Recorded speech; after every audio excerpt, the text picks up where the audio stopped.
A very good evening and warm welcome to Dan Really Likes Wine, brought to you by Norman Goodfellows. Welcome to our penultimate show of the year. It's hard to believe we are halfway through December or thereabouts, and that 2024 is sitting, waiting on the horizon and ready to go. It's been a busy year for Dan Really Likes Wine, kicking off our partnership with Norman Goodfellows, traveling not just around South Africa, but getting in a number of really cool international visits with a wine theme, spending some time in Bordeaux, spending some time on the Amalfi Coast, drinking some great wine, both South African and international across the UK, and celebrating what I think, and I say this with a little sense of measure, what I think has been a good year for South African wine. There are lots of reasons you could qualify that, talk about the challenges we're having with ports and with exports, talk about the sense of falling numbers in terms of the overall wine that's being exported around the world. There are certainly challenges to be had, and we're going to address those on the show today. But I think the premium wine is growing. We're seeing more South African wine stories flourish in markets around the world, and just the quality of the wine keeps getting better. And we've said that consistently year in, year out over the last few years, and it's a great endorsement of the South African wine industry. And it is that industry and its counterparts around the world that forms the basis of our show today, as it will on Thursday, as we look at some of the best wine of 2023. What wine has stood out in South Africa, both in terms of winemakers and wineries, but also varietals? What has maybe left its foot off the gas a touch and needs to be revisited in 2023, but also what have the great wine experiences been for our two guests, and what, for the second of them, has the international wine scene looked like, particularly the French wine scene, because he seems to have spent about 14 months in France this year. Don't know how he fits in all his lunches with all of his wine travel. Our two guests today are both very good friends of Dan Really Likes Wine. Christian Eedes,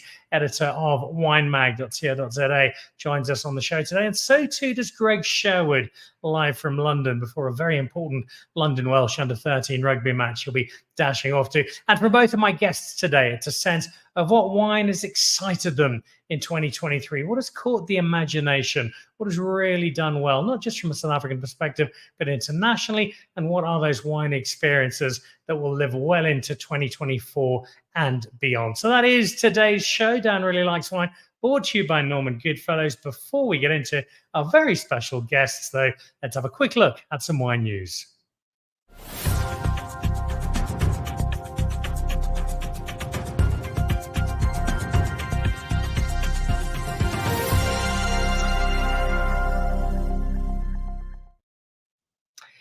Now, this is from Springfield, the Garusis Brut. Now, I haven't tasted this yet, and that is because it's only being released tomorrow.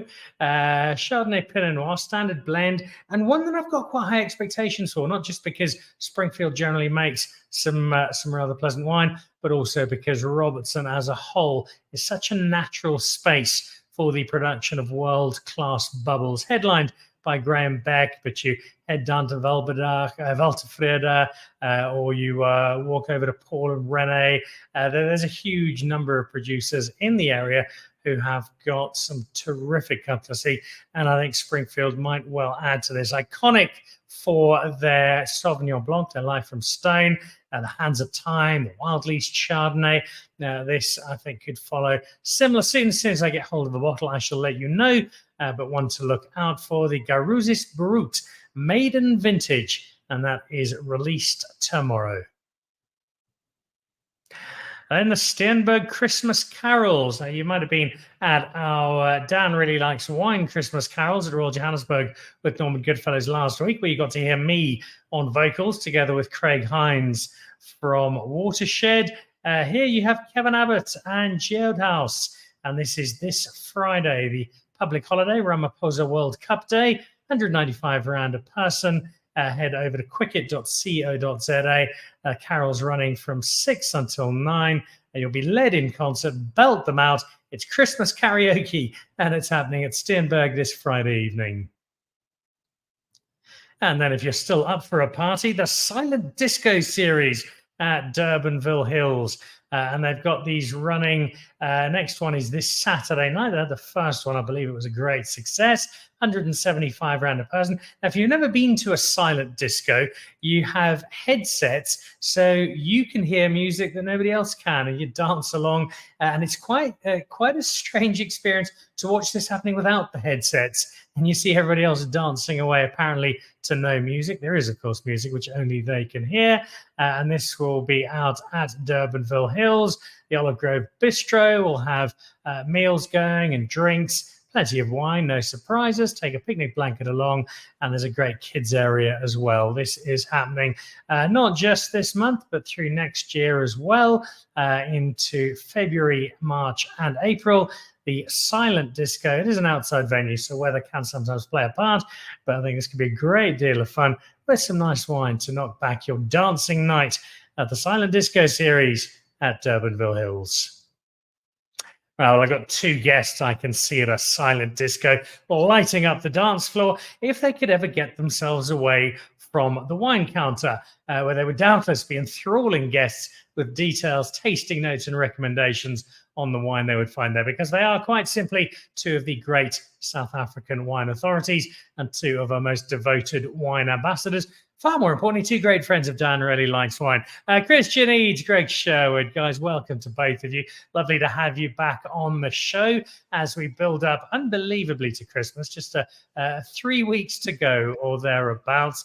After what, certainly from a Dan Really Likes Wine perspective, Christian, has been a busy year. And as I said in my opening, one I feel has been a positive year for South African wine. And we know there have been some challenges and there have been a lot of issues that our winemakers and producers still have to overcome. A lot of them linked to things like economy and power and export and ports. But through as rose to the lens as you can muster, is this a year, Christian, we can look back and say, yeah, I think the South African wine industry's done okay this year? Dan, thank you for having me. Hello. There's no question that the top end quality remains incredibly exciting. As you say, there's some structural issues that are very real and present. But our top producers are just going from strength to strength. There's some fabulous wine to be had.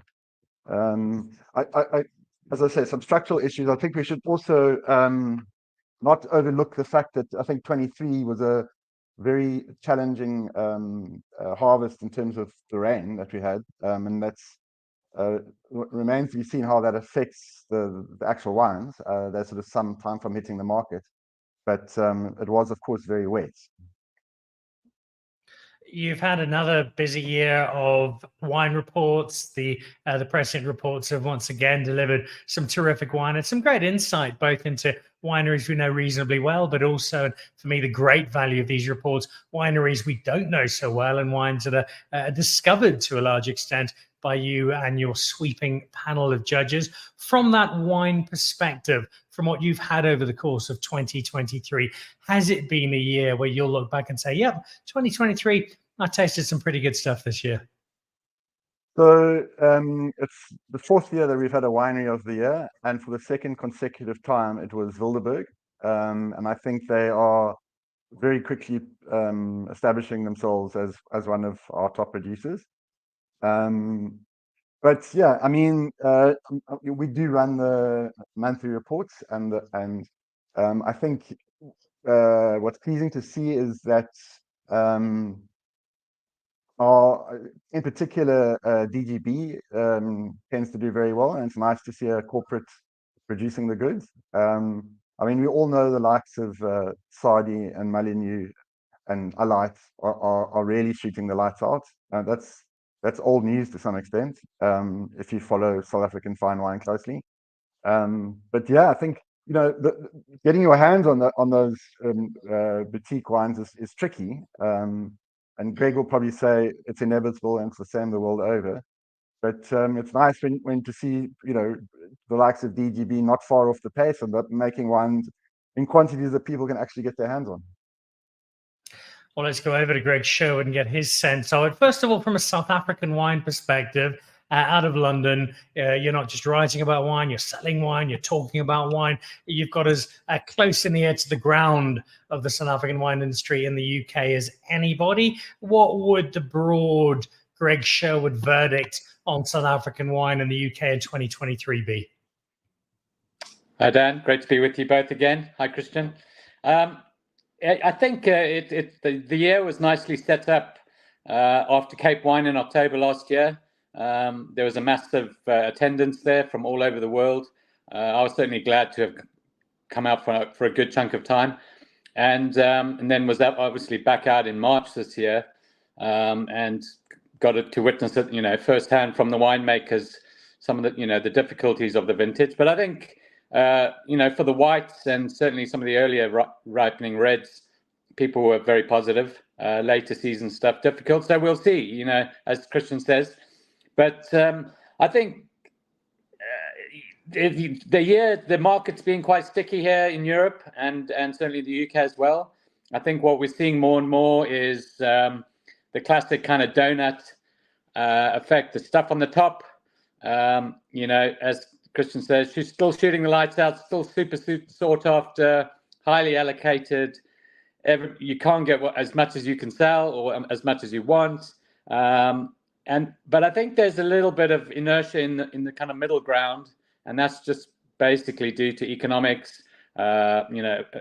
Vintages come quick and fast, and you've got to move stock through the market if you're an import or an agent or even just a retailer. But then I think at the bottom end of the market, I know it's the unromantic side, and certainly it's got its challenges logistically and cost-wise, and it's never one that South Africa is supposed to be pushing, this bulk end and stuff. But I think, people are still drinking wine. The supermarkets here are still very powerful, and still, if you get your numbers right, and you're not going to make a lot of money. But I think the big problem, which we see probably for 24, is a lot of medium-sized, medium to good quality producers are going to start to see agents are going to struggle, and importers are going to struggle to get through their kind of shipments quick enough for the producers' likes. I think you'll see a bit of drag there. But I've always,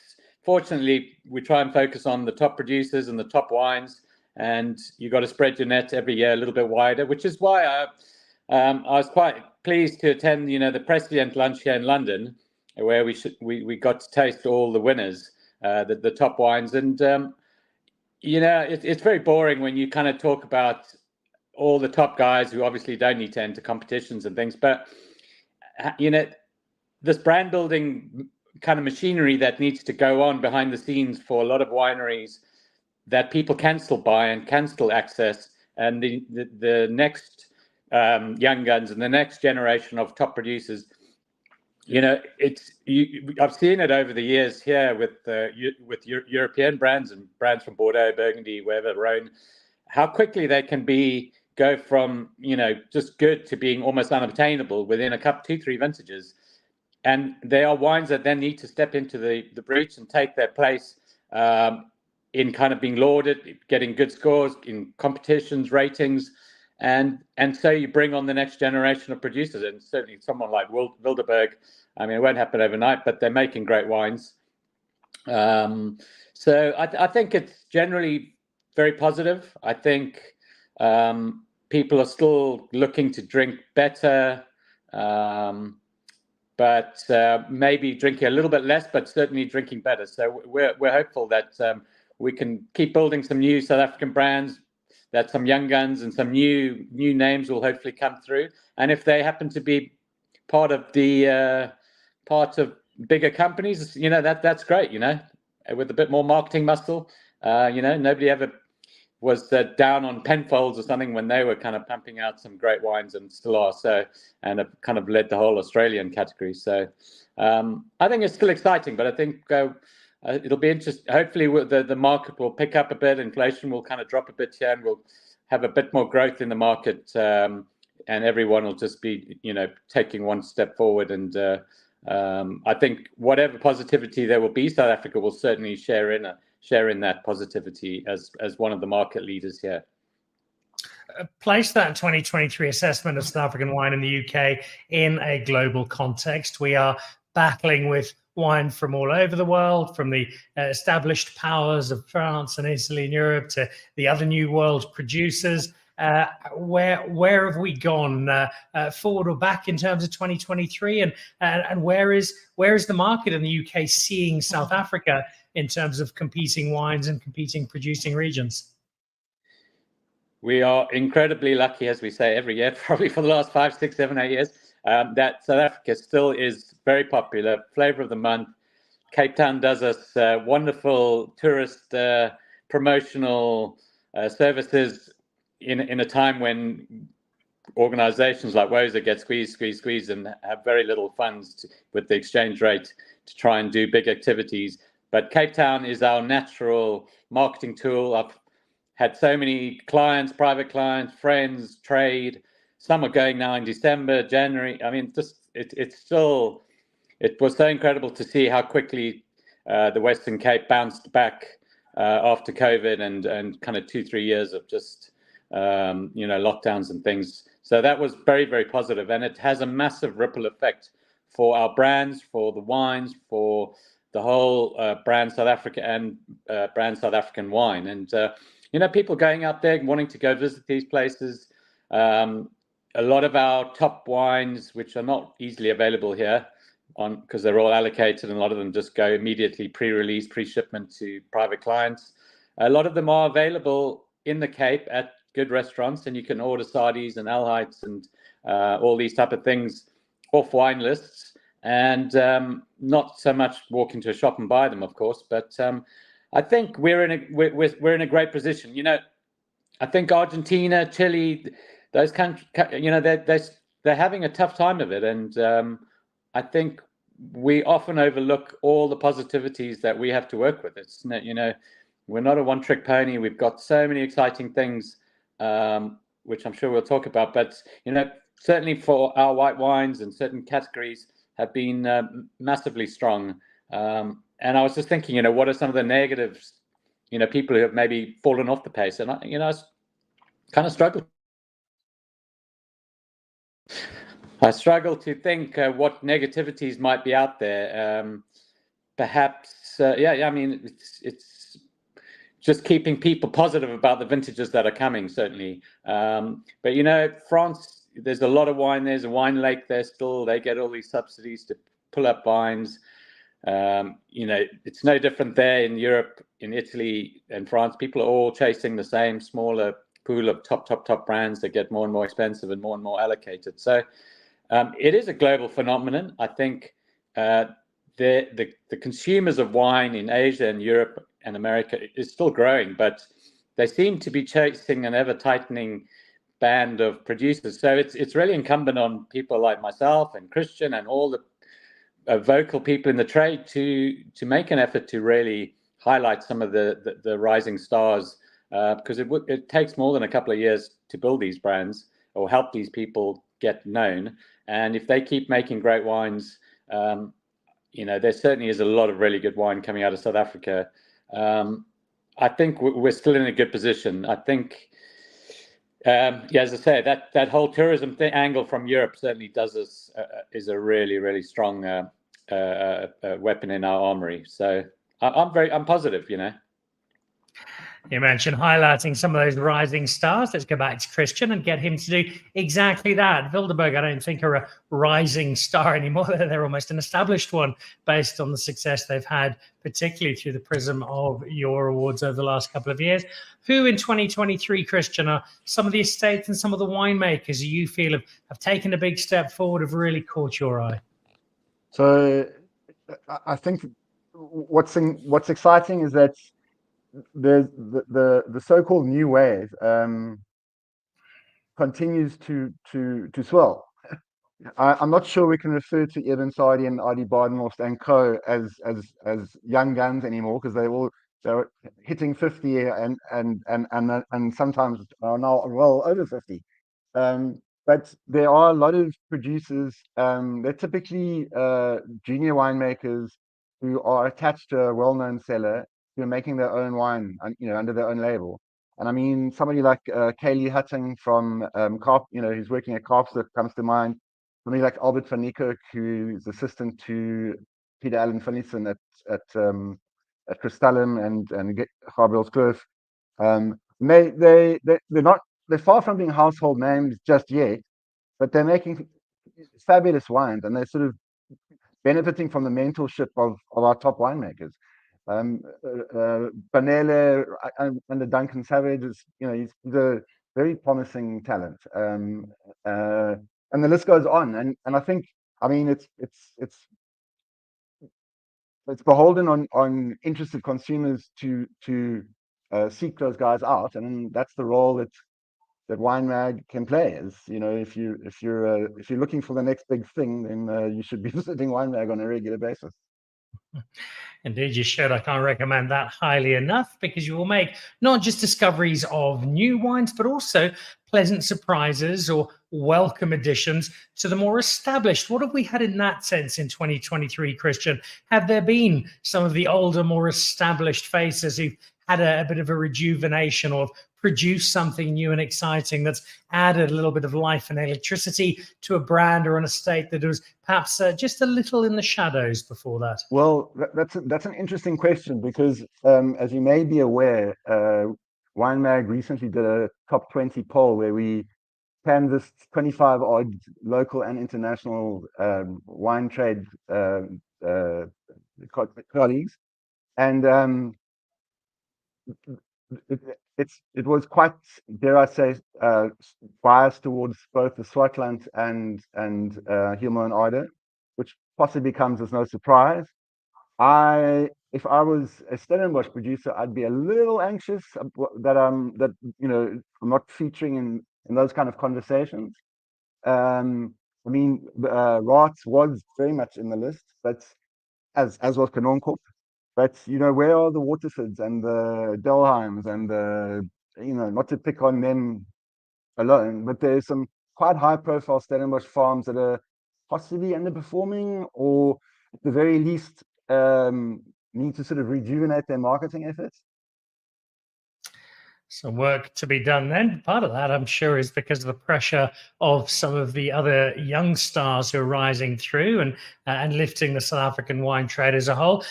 For you, Greg, who have you seen in 2023, be it young winemaker or young estate or new estate making a splash, or slightly better known or older estate or winemaker coming back into prime, that have caught the attention of the great Greg Sherwood? Yeah, I mean, I think I'm still incredibly. I wrote a piece for WineMag, I think earlier this year, on Jasper Wickens at Swerve. I think his wines are getting better and better and better. I think he's got his couple of flagships there, with his Tiernes Shannon and his Bulverkop Old Vine Semillon. And Semillon's obviously becoming super popular now. He's going to release the 21. I think it's being released soon. The Tiernes 21 got massive scores from Christian, as I think we both gave it 97. Very exciting wines, and I think the more mainstream wines from him are still very affordable. So I think he's definitely one to watch out for. A lot of people can't afford the Sardis and even the David and Nadias and the Raws.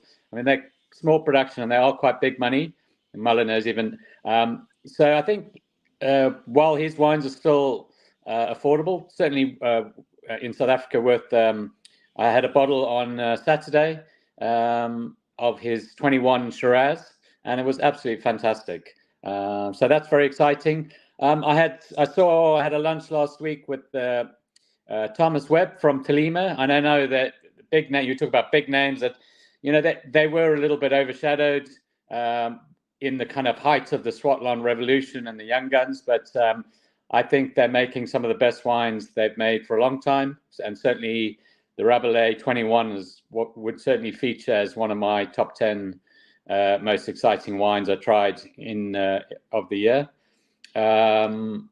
So yeah, it's a real mix. I think I think I was a little bit, I was on the top 20 that list, and I think it was a little bit surprising that maybe that some wineries like Starkonde maybe didn't feature more prominently. I know people mentioned Paul Kluwer didn't, has maybe dropped off the pace a bit on the ratings, but I mean, certainly they're making some of the best wines they've ever made.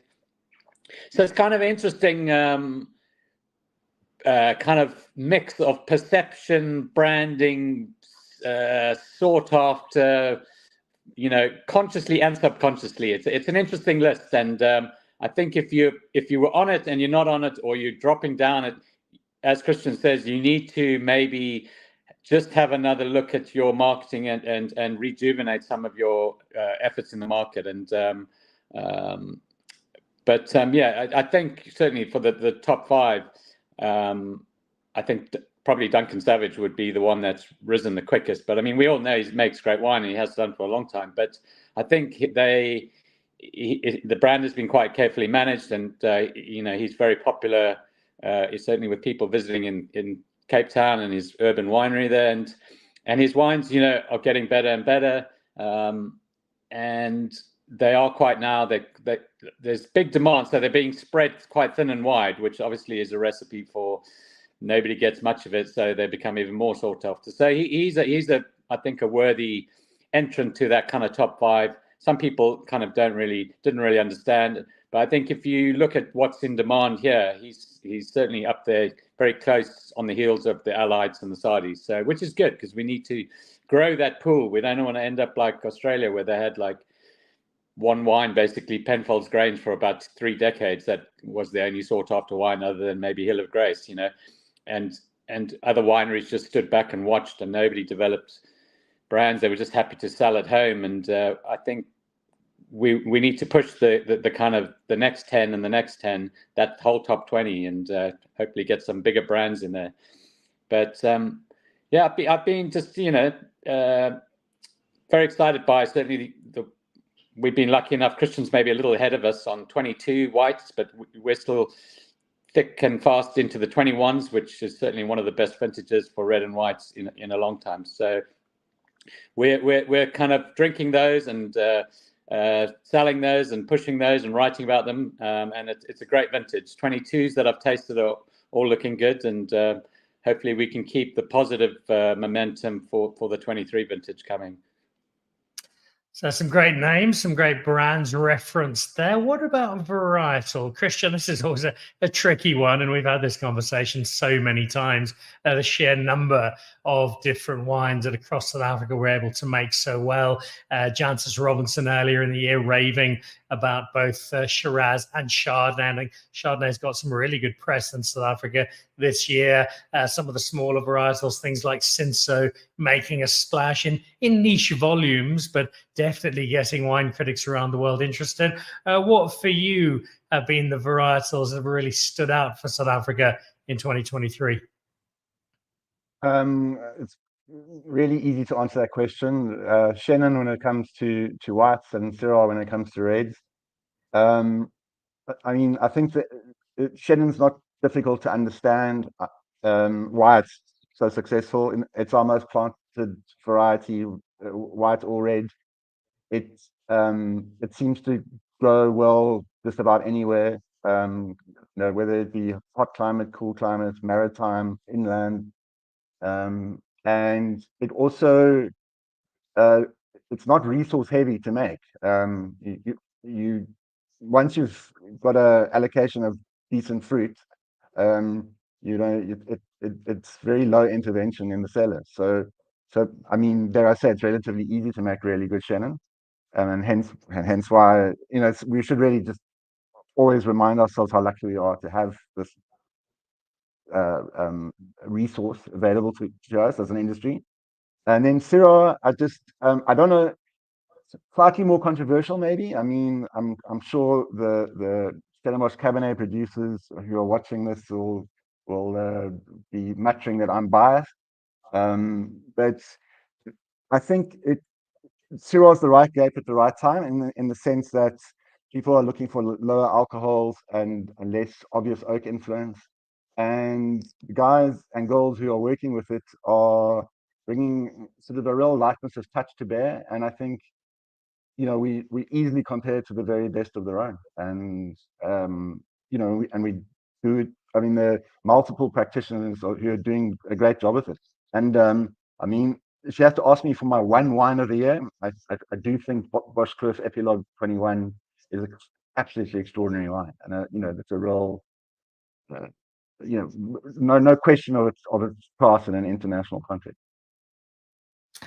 You're not the only one who thinks that Rhiannon Borman wine was exceptional. That was, of course, Tim Atkins' 100-pointer, and one of those wines that sadly we'll probably never see, because what little there was will have been snapped up excitedly by those who could get their hands on it. What about for you, Greg? What has been the standout for South Africa, not just in terms of what you think has been drinking really well, but what is the UK market, the European market, really lapping up from South Africa?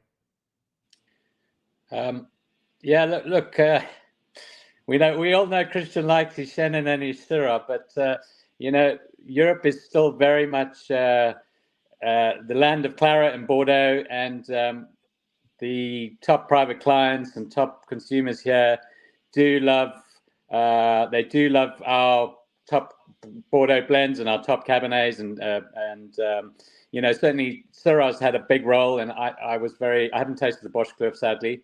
And it's a slightly awkward channel here in the UK through Naked Wines, but I did really enjoy the Porcelainberg 21, which was not far behind in ratings, but certainly for me, I think on stature and just sheer significance of where the wine is in its development and its evolution of a winery and as a winemaker and as a brand, I think the MR de Compostela 21 was certainly a kind of pivotal wine in released this year. It perhaps kind of in a similar way that maybe Cop 15 or something, or we'll see with some more 21s coming. But I think for me that the MR is a real standout. And the demand in the market certainly was just, everyone who has maybe bought it in the past was after a case of certainly of Bruvert's wines. I think another wine, while we're on Bruvert, Rats, was obviously his Eden. I mean, incredible, the 20 and 21s. And he's done a realignment with the vintage releases now for the Chenin Eden and the Cab Franc. So the 21 Cab Franc didn't really come to the UK. It was released for the local market. We had the 21 Eden Chenin, and but I have tasted it and drunk a few bottles with him. And the 22s we're looking forward to in the spring being released in the UK. Very good wines, exceptional.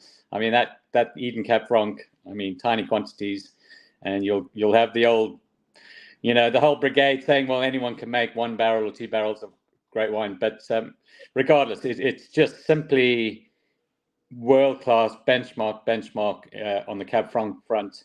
As I said, I did taste some beautiful Syrahs. I was really excited, by the rejuvenation and regeneration of Sauvignon Blanc in South Africa as a single varietal, and not just in a Sab Sem or white Bordeaux blends. And I really enjoyed Adam Mason's La Dame de 1987 from Franschhoek, and I've tasted. I think Verkelijken's going to be kind of riding high again very soon with their beautiful Sab Sems. Andre van Rensburg with his own own brand. He's still going to be championing. I know he's the 21 release, I think, was pure Sauvignon, but I think he's certainly focused on doing more Sab Sems. So I think that's an incredibly exciting category. Not so much of a rising star because he is the star already, but for me, the resurrection of Andre Brains and his kind of re-engineered City on a Hill range, for me, his Sky Chenin Blanc Old Vine from High Altitude was certainly one of the most exciting wines of the year, very much in a Platbourse David and Nadia style, which I think he wouldn't mind me comparing it to. And then the Earth, which got 5-star platters, a little bit richer, a little bit warmer sites, a degree of alcohol higher, but beautiful wine. I think really exciting, small production, premium, and I think if he sticks at the quality he's delivered with his 22s, it's going to be a great brand. And they're just, obviously we've always got incredible white blends, but I'm really enjoying and trust me, a lot of producers are kind of got their eye on it on these kind of white field blends. I mean, we don't plant that many new vineyards in South Africa because it's so expensive, and there is a lot of grapes around still.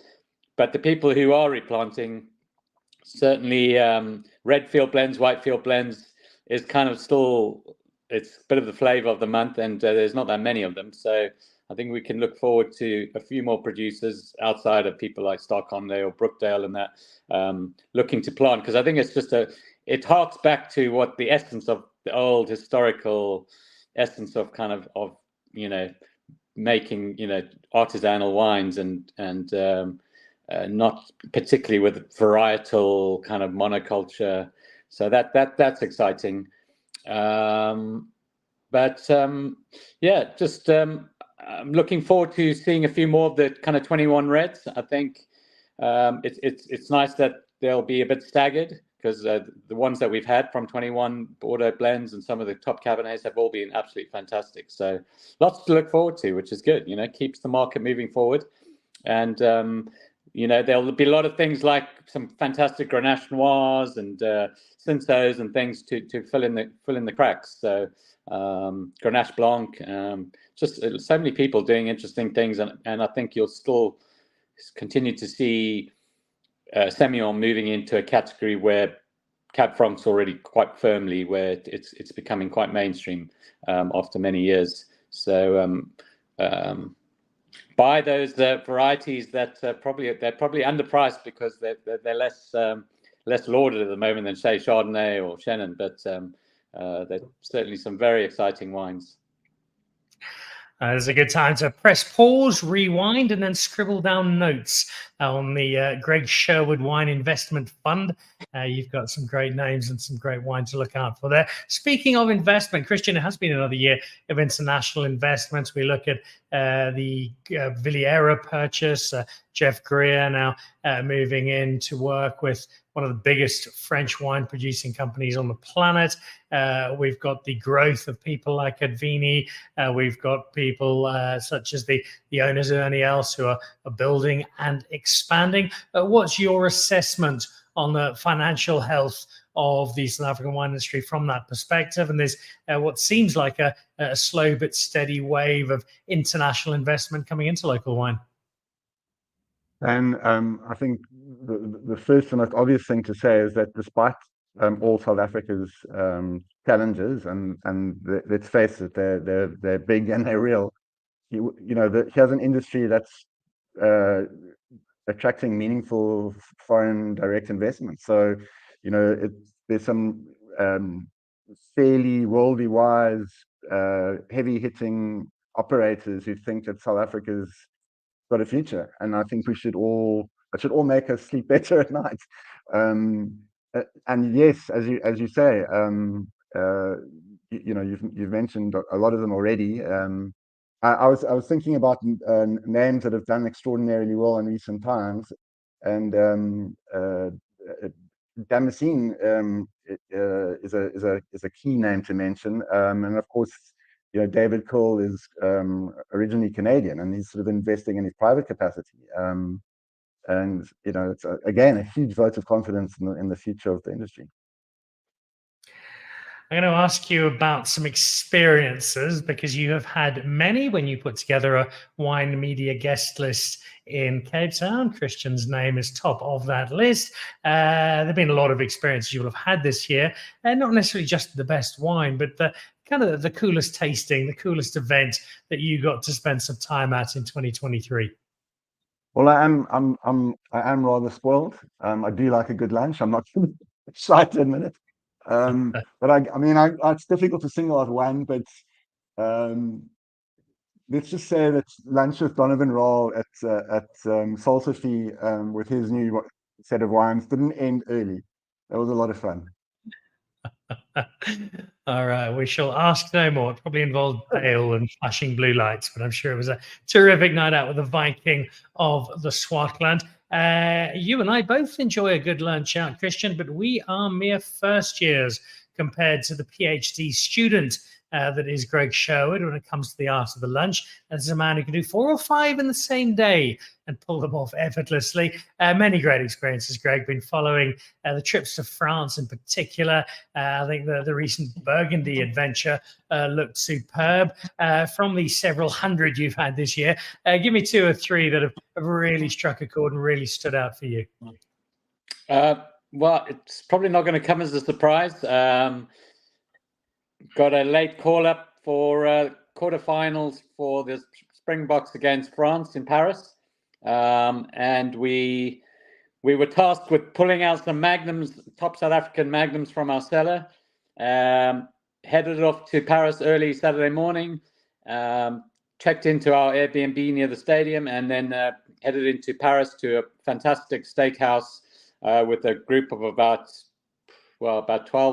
10, 12 South Africans, which we proceeded to have a massive lunch with some incredible wines, magnums of Glenelly, Lady May 2010s, and Lariche Reserve Cabernet 13s, and just a whole selection of fantastic wines with incredible food in the middle of Paris, and not a French wine in sight.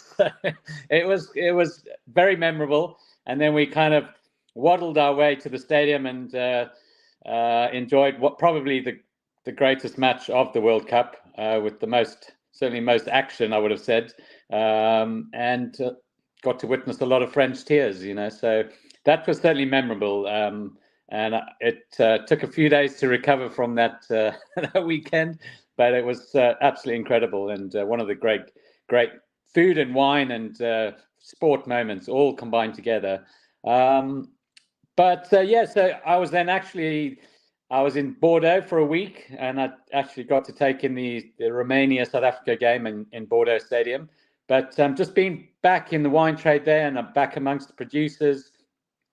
It was fantastic. Had an incredible tasting at Chateau Pichon-Baron, and we were gate crashed by a whole busload of South Africans, including Higo Jacobs and Hans Ostrom and his whole gang, who had been tasting first growths all day at Margaux and Latour. They were a bit late for us, and then we had a very big lunch with Christian Seeley, and that was really, really special. They really pushed the boat out, opened some incredible back vintages, and it was great to be in their main dining room with the whole room full of South Africans. Robin van Holt was there, and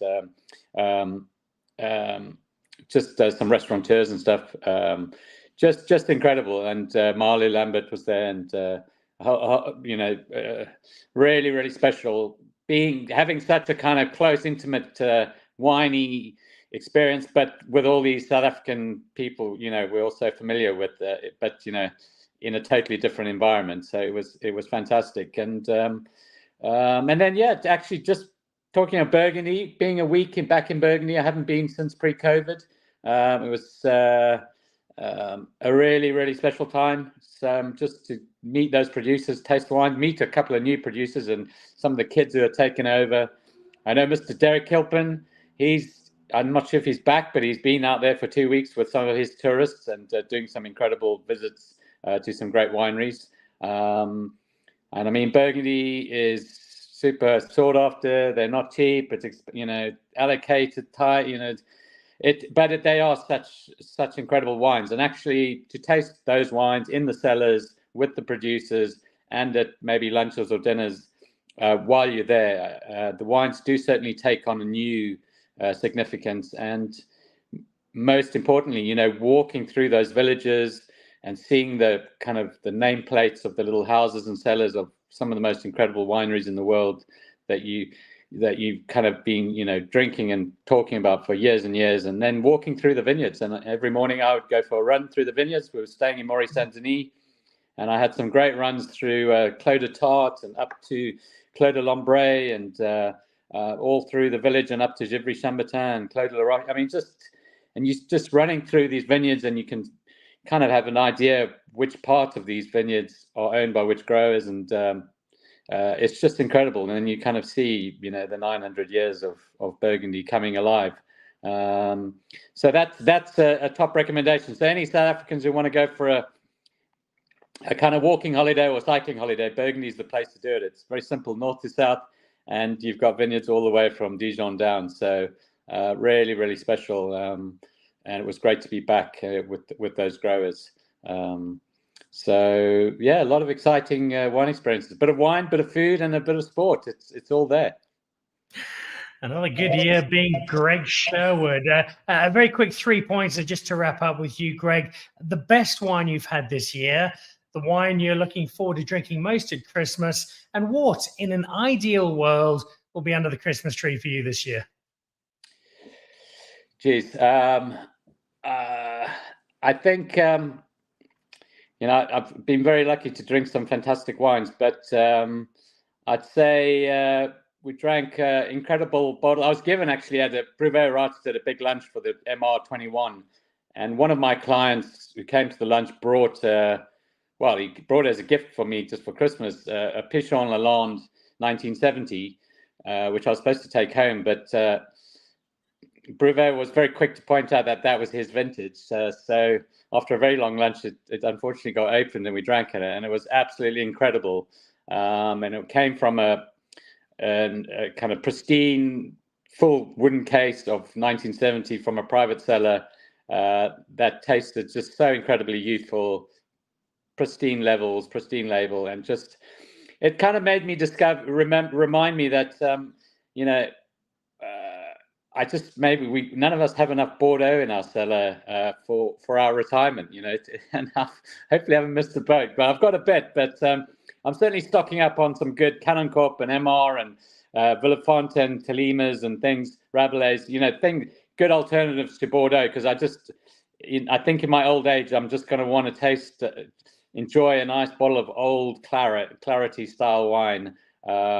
With my my meals, and I think just that it's hard to beat a good old Bordeaux, you know. So I think South African Stellenbosch producers shouldn't be too worried, because our top producers are making some great stuff that age incredibly well, and I think people know that now. So they're certainly finding a good sizable hole in their cellar to fill with some good Stellenbosch icons. Oh, there's some recommendations for you for this Christmas. Before I ask you the same question, Christian, we must just touch on the flip side to all the successes and triumphs we've raised a glass to on the show so far. And that's the areas where maybe we didn't get it quite so right as a South African wine industry, where other than the obvious out of our control power economy kind of aspect, do we need a little bit of work? Where have we maybe let ourselves down ever so slightly in 2023? First and foremost, I think, is the issue of transformation. And I think a lot of lip service gets paid to it. It was pointed out that when we did this top 20 poll, that there were no people of color amongst the respondents. And much to my alarm, that was the case, and I'm very sorry about it. But the obvious candidates who have participated in that poll aren't, you know, don't immediately come to mind. And yes, that's partly on WineMag, but it's on the industry as a whole, and we really need to make sure that we have meaningful participation from our previously disadvantaged countrymen and women. Yeah, I mean, I think that's probably, you know, I think the structural issues are like the state of the national vineyard and the amount of vines that are coming out. That's going to resolve itself one way or another, and it's not pretty in the sense that when vines come out, workers potentially lose jobs. But there's not, you know, the economics of it will make sure that there's a resolution one way or the other. Transformation, on the other hand, needs some practical input from all parties. It's an issue that we certainly don't have the time to debate now, but it is one early in the new year that we'll be having a look at in some more detail. Just what have we got right? What haven't we? And how do we fix those areas that still need a nudge in the right direction. So look out for that early in 2024, which is only 4 weeks away. In fact, less than that, 3 weeks away.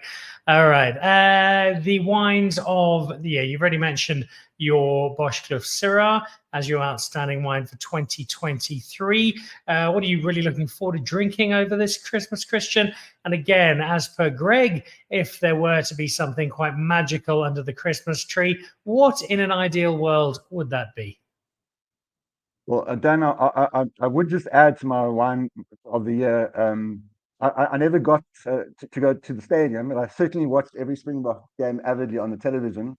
And the wines we consumed on finals night were pretty bloody spectacular. I mean, if you can't afford to open something decent when the Springboks contesting the World Cup final, then when can you? So we had 2018 Testalonga Cortez.